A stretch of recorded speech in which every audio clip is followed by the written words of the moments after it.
Good morning, students. I am Abhijit, going to teach you maths. Second chapter is going on, and last days we have learnt the addition and subtraction on number line, and today we will learn multiplication on the number line. See in your book, page number 30. आप अपने book में page number 30 में देखें multiplication on the number line.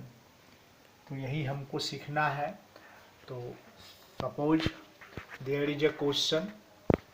मान ली यहाँ पे question है आपका 2 into 3 is equal to what, है ना. क्या इसको निकालना है. तो इट इज़ वेरी इजी, बहुत आसान है, हर कोई जानता है. लेकिन हमको ये काम जो है मल्टीप्लिकेशन का नंबर लाइन के सहारे करना है, नंबर लाइन के सहारे. तो इसमें कुछ स्टेप्स होंगे, उन स्टेप्स को आपको करना है. देखिए, पहला स्टेप है ड्रा अ नंबर लाइन. तो सबसे पहले हम क्या करेंगे, एक नंबर लाइन ड्रॉ करेंगे. यहाँ पर देखिए किया हुआ है, नंबर लाइन ड्रॉ किया हुआ. इसको फिर से हम करके बताएं, है ना. एक नंबर लाइन ड्रॉ करें, मार्क करें इक्वल गैप पे 1 2 3 4 5 6 7. तो ये आपका नंबर लाइन तैयार हो गया. अब सेकेंड स्टेप है मूव फ्रॉम 0 to 2. ये पहला अंक देख रहे हैं जी, 2 है ये, है ना. तो 0 से 2, चूंकि ये 2 है इसी कारण से हम 0 से 2 पे जाए, मूव करेंगे. देखिए ये हम 2 पे चले आए. थर्ड स्टेप देखिए, डू 3 सच मूव्स. इसी प्रकार का 3 बार इस प्रकार से मूव करना है. 3 सच मूव्स लिखा हुआ है, डू 3 सच मूव्स. इसी प्रकार का 3 मूवमेंट करना है. एक, फिर दूसरी बार यहाँ पहुँचे, और फिर तीसरी बार यहाँ पहुँचे, है ना. 6 पे हम लोग पहुँच गए. ये स्टेप 4 हो गया. वी रीच एट 6 पे हम लोग पहुँच गए. तो यही हमारा आंसर है. Hence 2 into 3 is equal to 6. चलिए एक और दूसरा एग्जाम्पल हम लोग लें. मान लें कोई example 3 into 4 is equal to what. देखिए आपको ये सारे स्टेप्स लिखने नहीं हैं, इन सारे स्टेप्स को करना है ना. हम यहाँ पे आपको समझाने के लिहाज से ये लिखे हैं, बट आपको ये लिखना नहीं है, आपको करना है. क्या है पहला स्टेप? तो पहला स्टेप है कि एक नंबर लाइन ड्रॉ कीजिए. कर लिए और आगे बढ़ा देते हैं और मार्किंग कर देते हैं बराबर बराबर दूरी पे. 1 2 3 4 5 6 7 8 9 10 11 12 और भी आगे ले जा सकते हैं, जगह है ले जाए. 13 हो गया. अब देखें, पहला स्टेप हो गया draw number line. Second step में मूव फ्रॉम 0 to 2. लेकिन यहाँ 0 से 2 नहीं, यहाँ क्या है, पहला अंक 3 है. तो 0 से 3 हम मूव करेंगे. ये देखिए 3 पे हम लोग चले आए ना. और दूसरा अंक देखिए क्या है, 4. ये 4 है. इसका मतलब है कि ऐसा हमको 4 टाइम्स मूव करना है. 0 से 3 स्टेप जो है यहाँ से चलेंगे, ये 6 पे आएगा. दूसरा, जितना बड़ा ये स्टेप उठाए उतना ही बड़ा ये भी स्टेप उठाना चाहिए. फिर यहाँ से चलेगा तो यहाँ होगा. कितनी बार हो गया, 1 2 3, 4 बार करना है. एक बार और, ये 4. कहाँ पहुँच गए, 12. हम लोग 12 पे पहुँच गए, 12 पे. इसका मतलब है कि 3 इंटू 4 इज इक्वल टू 12. यही हमारा आंसर है. तो इस तरह से आपने multiplication on the number line आपने सीख लिया।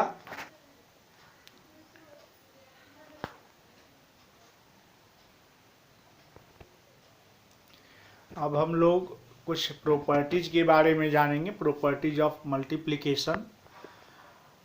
लास्ट डेज हम लोगों ने एडिशन की प्रॉपर्टी जानी थी, क्लोजर प्रॉपर्टी, कम्यूटेटिव प्रॉपर्टी पीछे भी हम लोग पढ़ चुके हैं। आज फिर से इन सारी प्रॉपर्टीज को जानेंगे। वो एडिशन के बारे में था, आज हम लोग मल्टीप्लिकेशन के बारे में जानेंगे। क्लोजर प्रॉपर्टी क्या है, कम्यूटेटिव प्रॉपर्टी क्या है। तो क्लोजर प्रॉपर्टी सबसे पहले आप देखें, क्लोजर प्रॉपर्टी क्या है। क्लोजर प्रॉपर्टी का मतलब है कि कोई भी दो होल नंबर को यदि हम गुना करेंगे, product of any two whole number is a whole number. Product भी होल नंबर आएगा। जैसे 2 into 3 ये भी होल नंबर है, ये भी होल नंबर है, इसका आंसर 6 आएगा, तो ये भी होल नंबर होगा। ये जो है क्लोजर प्रॉपर्टी का एग्जाम्पल हो गया, है ना। ये क्लोजर प्रॉपर्टी का एग्जाम्पल हो गया, ठीक है। दूसरा है कम्यूटेटिव प्रॉपर्टी। कम्यूटेटिव प्रॉपर्टी का मतलब है कि यदि आप दो नंबर को गुना करें a इंटू बी, तो आंसर वही आएगा जो b इंटू ए होगा।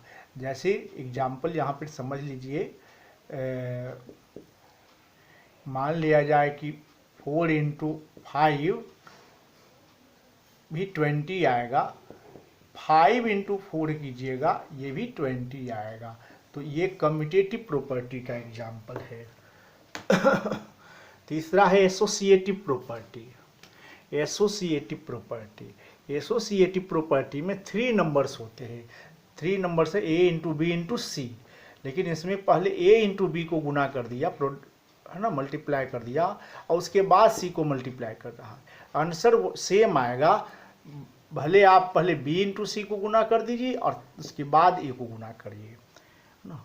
जैसे मान लिया जाए यहाँ पे लिखा हुआ है 2 इंटू 3 इंटू 4, तो आप ऐसा करिए 2 इंटू 3 को गुना कर दीजिए और तब 4 को कीजिए, तो कितना हो जाएगा, ये 6 इंटू 4 24 आएगा। 2 इंटू 3 इंटू 4।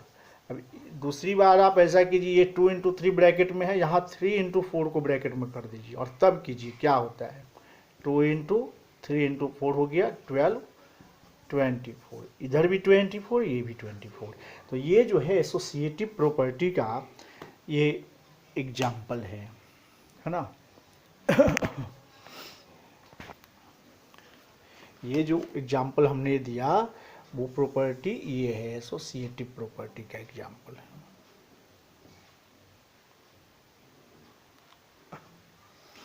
नेक्स्ट है डिस्ट्रीब्यूटिव प्रॉपर्टी। ये डिस्ट्रीब्यूटिव प्रॉपर्टी क्या है, यहाँ देख लीजिए। डिस्ट्रीब्यूटिव प्रॉपर्टी दो तरह का है, distributive properties over addition and over subtraction. Over addition का मतलब ये है कि यहाँ देखिए ब्रैकेट में b प्लस सी लिखा हुआ है ना, ब्रैकेट में इंटू ए है, और यहाँ देखिए b माइनस सी है। ये ओवर एडिशन हो गया, ये ओवर सब्ट्रैक्शन हो गया। ये दोनों डिस्ट्रीब्यूटिव प्रॉपर्टी। डिस्ट्रीब्यूटिव प्रॉपर्टी क्या है, जब ब्रैकेट हम हटाएंगे यहाँ, तो ये जो है b के पास भी गुना होगा, b से भी गुना होगा, और a का c से भी गुना होगा। देखिए यहाँ पे a into b plus a into c. तो इसी को जो है हम डिस्ट्रीब्यूटिव प्रॉपर्टी, a को b से भी इंटू करना है, a को c से भी इंटू करना है, और हमने यहाँ पे किया। यहाँ पर भी वही बात है, a को b से भी गुना कीजिए और a को जो है c से भी गुना कीजिए, a into B minus a into C. Answer same आएगा, चाहे आप ऐसा करें चाहे वैसा करें। फिर जब हम एक्सरसाइज बनाएंगे तो इसको फिर विस्तार से समझाएंगे। नेक्स्ट है मल्टीप्लिकेटिव प्रॉपर्टी ऑफ 1। 1 का क्या मल्टीप्लिकेटिव, तो 1 से आप किसी का भी गुना करें, मल्टीप्लिकेटिव प्रॉपर्टी ऑफ 1 को किसी भी नंबर से गुना करें, आंसर वही आएगा, है ना। जैसे 4 इंटू 1 4 ही आए, 4 इंटू 1 4 आएगा, 5 इंटू 1 5 आएगा। तो ये जो है मल्टीप्लिकेटिव प्रॉपर्टी हो गया। चूँकि आंसर में कोई बदलाव नहीं आता है, इसी कारण से ये 1 इज मल्टीप्लिकेटिव आइडेंटिटी, ये याद रखने का है। 1 इज मल्टीप्लिकेटिव आइडेंटिटी। और 0 की मल्टीप्लिकेटिव प्रॉपर्टी ऑफ 0 की प्रॉपर्टी ये है कि 0 से किसी को भी मल्टीप्लाई कीजिए, आंसर जो है 0 हो जाएगा। जैसे 4 इंटू 0 0, 5 इंटू 0 0। तो ये जो है 0 की प्रॉपर्टी है। तो इस तरह से ये सारी प्रॉपर्टी की चर्चा हम लोग कर लिए। ये सारी प्रॉपर्टी जो है आपके बुक में पेज नंबर 31 में ये दिया हुआ है। देखें, closure property of multiplication, commutative property, associative property, और इसके आगे आपको नेक्स्ट पेज में multiplicative property of 1, multiplicative property of 0, distributive property.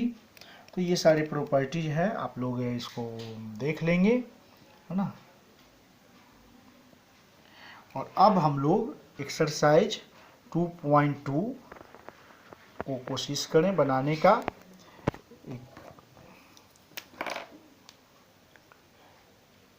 Exercise 2.2 2.1 हो गया है, 2.2 हम लोग देखेंगे।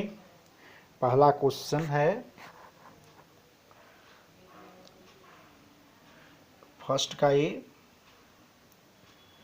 31st question number 1, 25 into 37, 25 into 37 into 4, इसको बनाना है। ये इसको बनाना है सुटेबल अरेंजमेंट। कोई तो ऐसा करेगा कि 25 को 37 से गुना कर देगा और तब फिर 4 से करेगा, तो आंसर आ जाएगा, लेकिन थोड़ी मुश्किल होगी। आप इसको फिर से अरेंज कीजिए। इसको आप इस ढंग से अरेंज कर सकते हैं, 25 इंटू 4 को पहले कर दीजिए, है ना, और उसके बाद 37 को कीजिए। ये देख, इससे क्या होगा कि आपको बड़ी आसानी से आंसर आ जाएगा। 25 इंटू 4 ये सबको आता है।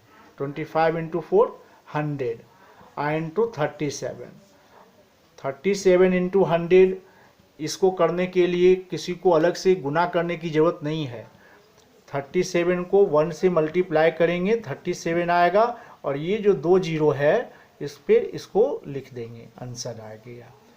तो सुटेबल अरेंजमेंट के जरिए यदि हम नंबर्स को सुटेबली अरेंज कर देते हैं तब गुना करना ये आसान हो जाता है। तो हमने जो ये मेथड यूज किया, पहले इन दोनों को किया तब इससे गुना किया, ये एसोसिएटिव प्रॉपर्टी है। और इसी प्रकार से और भी जो है देख लीजिए। क्वेश्चन नंबर ए हो गया। बी देखिए, बी सी डी ये सब आप लोग बना लेंगे, है ना। तो कोशिश यही करना है, ऐसे दो नंबर्स को पहले आप इंटू कीजिए जिसमें 0 आने का चांसेस ज़्यादा हो। जैसे बी में देखिए क्या है, 1102 इंटू 250 इंटू 40। तो अच्छा रहेगा कि 250 एंड इंटू 40 ये दोनों को पहले आप कर दीजिए, है ना। उसके बाद जो है ये पहला अंक को गुना करिएगा, तो आपको आंसर आसानी से आ जाएगा। तो इस तरह से बनाने की कोशिश कीजिएगा। एक्सरसाइज 2.2 को आप लोग बनाएंगे, है ना। और फिर नेक्स्ट डे इधर का भी क्वेश्चन हम दिखा रहे हैं, आप लोग को बनाने का प्रयास कीजिएगा। नेक्स्ट डे फिर हम आप लोग को बताएंगे इसमें से कुछ।